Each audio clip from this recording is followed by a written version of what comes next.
This is a quick video to show a tiny part of the process of making this table. I thought it could be interesting for someone to know the difference between filling the grain with pumice stone or not filling the grain at all. I exposed the top to the sun so the red is not so strong. And here is the result, and this is the part where I filled the grain. And here is the bottom part where I didn't fill the grain. I also used aniline dyes to make it darker. They are just dissolved in water.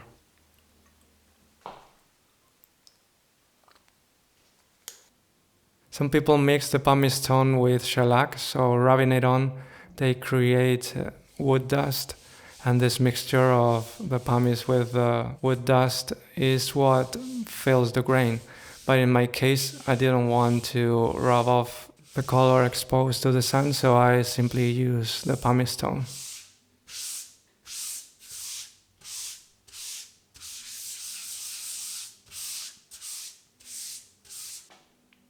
This is the aniline dye. It's already applied, but I wanted to dye the pumice stone too.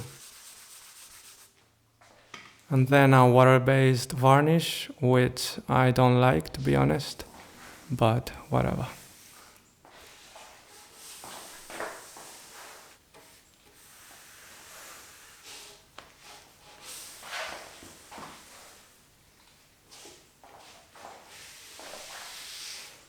This shot is from somewhere in the middle of the process.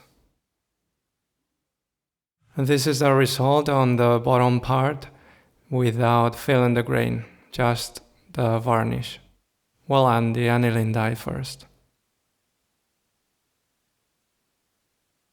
And here is the top with the pumice stone.